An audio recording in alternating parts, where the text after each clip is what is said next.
Number one question that we get here is, how do you kill them? I'm Scott Perkins, one of the bearded butchers. I started knocking cattle 25 years ago when I was 14 years old. Very dangerous occupation, and in fact, I lost all my teeth when I was 15 years old doing this job. But I want to give you an overview of not only how we do it, but our knockbox. No animals are going to be in this video. This is just going to be an overview of how it works, our design. It starts with, we drive animals from the barn. This gate swings over right here.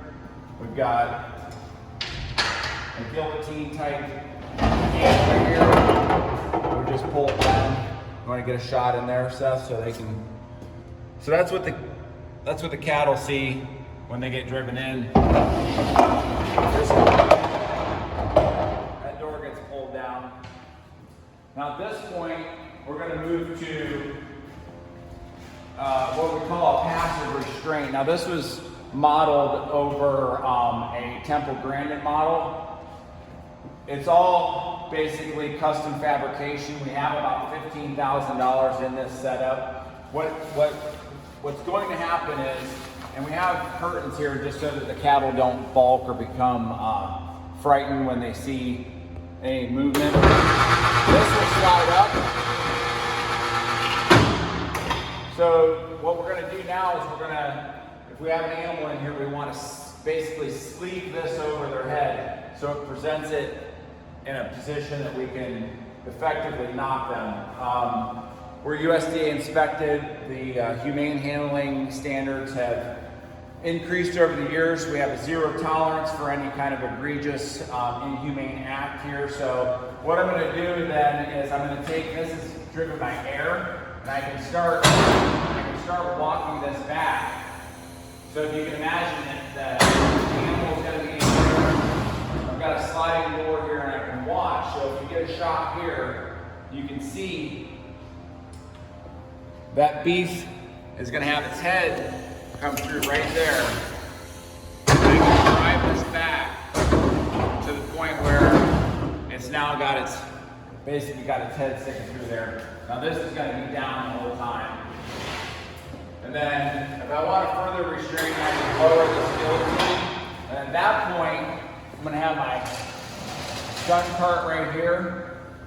We've got red, blue, and yellow caps for just the different size. These are for like heavy bulls, medium cattle, and then just your regular cattle. This is my captive bolt gun. You break it apart. You put one of these caps in here.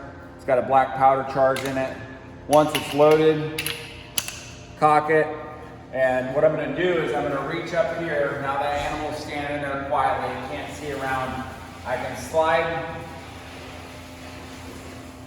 this back, and I can reach right in here, and I can, right in that frontal lobe, an X between the eyes and the ears, imaginary X, you want to hit right there. What it's going to do, you can see here, it's going to fire this. It's called a captive bolt. So this bolt is going to fire from this gun. It does not actually penetrate. It's just going to hit them really hard on the head. Effectively the same thing. They used to use an 8-pound hammer in the old days. A guy would actually stand above the knockbox and he would reach right over and bang, hit him with the hammer. After that point, once the animal's gone down, I can drive this back. And then I can go ahead and run my hoist or my. So you see we have a series of hoists. We do have a safety measure here. I put that bar if that hoist should fail. So I'm going to now need to get in here. So we can check the eye.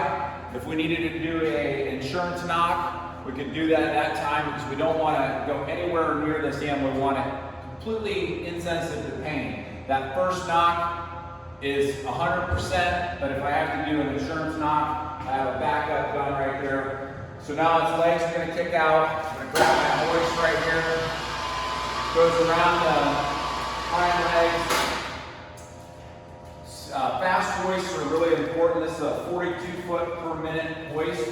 So once I get that animal shackled and I go up with it, is I've got a short window to work with here. Once I've got that animal up in the air, I'm going to be going for my sticking knife, make an incision, in you go, get that jugular where it flies off, and then get it on either side of the neck. And then it's just going to sit here and bleed out. At that point, we can just go ahead and reset our box for our next animal.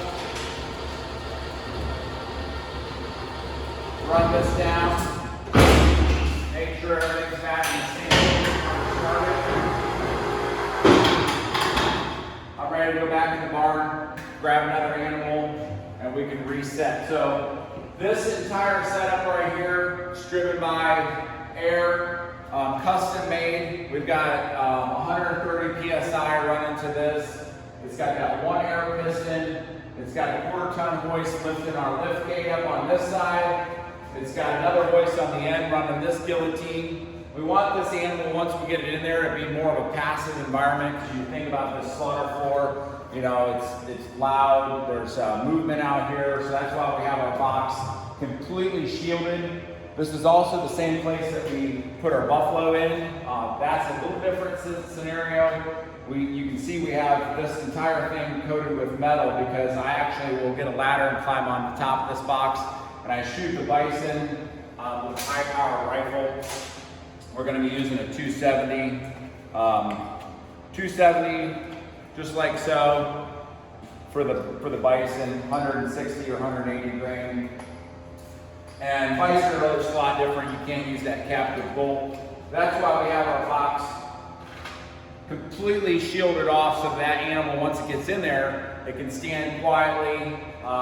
This restraint system is more or less a passive restraint. We want to be able to just actually walk that back without that animal becoming alarmed. It's much easier to sleeve that over its head than actually try to get the animal to push forward, with whether we had like a tail push or a push gate. They don't want to go forward, but when that's coming back, they're not even really bulking. They see that opening, it sleeves over their head. We can actually drop the guillotine to hold them in more restraint if they're a little bit, if they're like a wilder animal.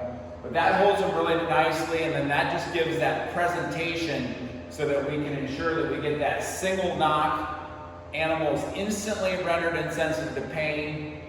And that's one of the big things we're about, is not only the animal doing this ethically, but also the safety that's involved with it, because it's a very violent occupation to be in. So we've modified this box numerous times, and now we've got it to a point where we feel really good about it. Once again, this is the Temple Grandin. It was actually a European model, but that has been working out really well for us, and that's just a look at how we do things commercially here at Whitefeather Meats. One of the ways that we're staying at the front of the industry so that we can effectively do our job in a safe and humane manner.